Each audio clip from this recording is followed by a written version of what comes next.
Hey everybody, we're going to talk about the AD lethality buffs. In particular, I'm going to argue and prove that all three lanes have been negatively impacted by the lethality buffs and there has been no positive gain made from it.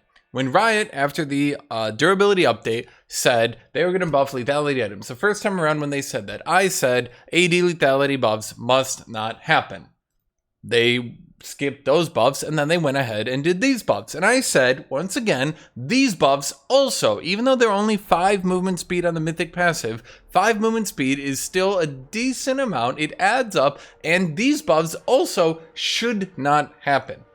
They did. And it was a terrible thing, and I will prove it was terrible. And I'm not one to say I told you so. I don't like saying I told you so. I love saying I told you so, and I told you so, and I'm going to be proving here I was 100% correct again. People who don't listen to me are wrong again, and we should have just listened to me and just take my opinion, because I actually spend a very bizarre amount of time backing up my opinion. Unlike other people, I don't just make an opinion and then I move on with my life and I'm like, oh, I don't know if it's right, if it's wrong. What I do every single time is I look things up all the time to back up my opinion. So let's talk about this. As of right now at Masters Plus, there are now 3 champions who are doing way too good after the lethality buffs. First up, we have at Masters Plus Rek'Sai. Rek'Sai has at present a 54% win rate at Masters Plus. Shockingly, when Rek'Sai, a champion who needs to get into range to knock people up to kill them, when she gets more movement speed, she gets way more powerful. Was this predictable? Was this predictable by Riot? That, yeah, actually, because we go back to 12.12, we can see Rek'Sai was still doing... Where are you, Rek'Sai? Am I blind?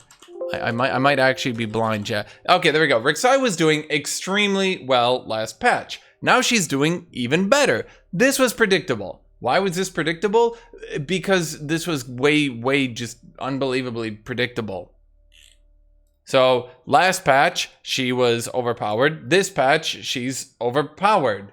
Did lethality items need to be buffed? No. In fact, we can see Rengar last patch was overpowered.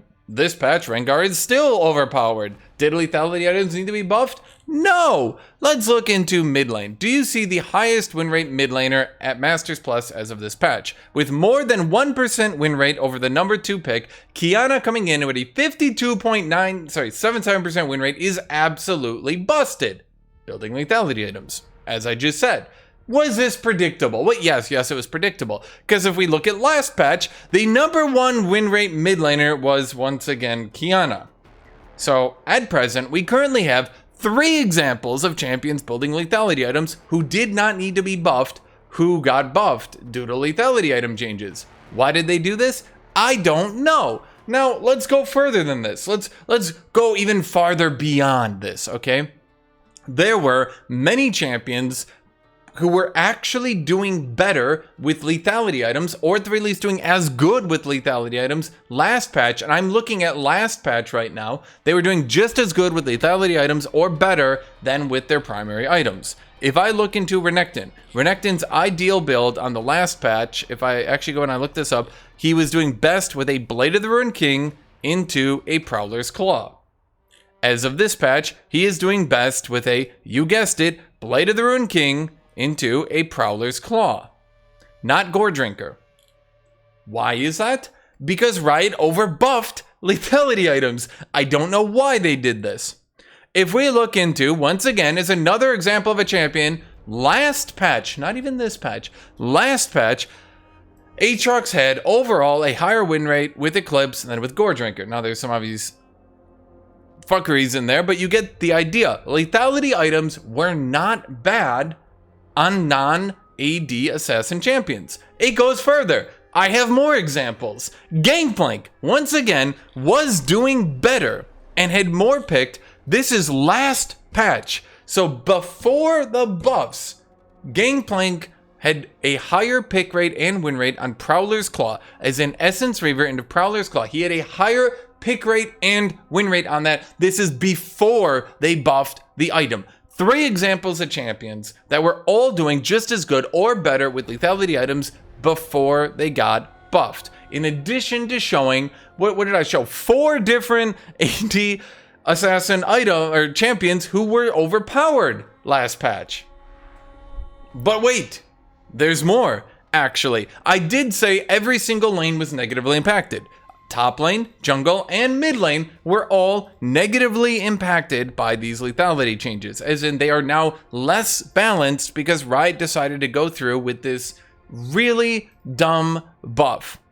Who do you think overall does really good with movement speed? AD carries, right? So what did Riot do? They said that ranged champions would proc only half the damage. Oh no. Ranged champions would only proc half the damage from Eclipse? Oh no, well this kills Eclipse on ranged champions. Going from 6% health to 3% health. That's just too big of a nerf. That means, oh my god, that means for every 1,000 HP you have, oh no, AD carries are losing 30 damage. So early in the game, AD carries are losing 30 damage. Late game, against a 2,000 health target, they're losing 60 damage. Against a 3,000 health target, they're losing 90 damage. Do you get my point here? This doesn't matter. This doesn't matter. This nerf, this didn't matter. In fact, actually, and showing this here, if I go into bot lane and I look into last patch, we can see at Masters Plus, Draven was the 6th highest pick rate with a 25% ban rate with a 51% win rate. Now, as of this patch, Draven has climbed to the 4th highest pick rate with a higher win rate and a higher ban rate. This has actually proved all 3 lanes and jungle were all negatively impacted by this lethality change. Every single one of them is now less balanceable and worse because they're less balanced as lanes because Riot decided to go through with this lethality change. Now, this is going to be somewhat of an opinion, but here we go. Because Riot has incessantly decided to continuously buff these lethality items, we have seen now that Gore Drinker has almost vanished from the meta. Yes, that's right. Because so many of the Gore Drinker champions are now swapping over to lethality items, Gore Drinker is almost gone from the meta. Aatrox, most Aatrox players, not all of them, but I'll say many Aatrox players are now preferring to build Eclipse. Every Renekton player is now preferring to build Prowler's Claw. Every Set player is now preferring to build Stridebreaker. We can see this. Every Set, and I showed you the other two, so I'm showing you Shet. Every Set player is now preferring to build Stridebreaker with a higher win rate and massively higher pick rate. Or I should say much higher win rate and pick rate than Gore Drinker. We are seeing the primary users of Gore Drinker are all starting to drop it off in favor of other items. 2 of them because of lethality items, and a 3rd one is just dropping Gore Drinker, period. The problem, Riot, the only champion left who is still primarily going Gore Drinker is actually just Riven. So once again, we're entering a scenario where you are basically, by leaving Gore Drinker behind and by pushing AD lethality items onto so many people, you're pushing so many different classes into just being AD bursters. Should Aatrox be being played as a champion who tries to kill you in a single combo, hitting a few Qs, auto attack, and you're dead? Should Renekton be being played once again with a Blight of the Ruined King one-shot build? No, they shouldn't. And it makes the game worse.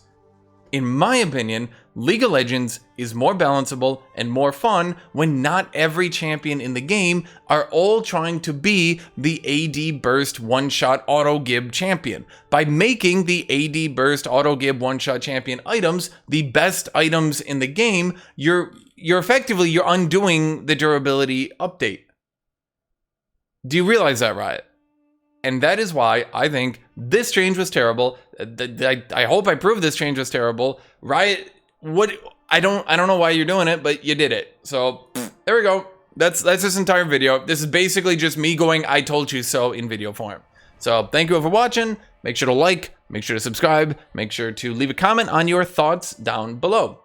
As always, Make sure to subscribe to my Patreon. You can see a link in the description to subscribe to my Patreon. That helps me immensely. You can join the channel as a YouTube member. You also support me immensely, merely by liking this video, leaving a comment, or if you just watch it until the end, you also support me. So thank you, everybody. And I hope you all have a great rest of your day. Thank you and goodbye.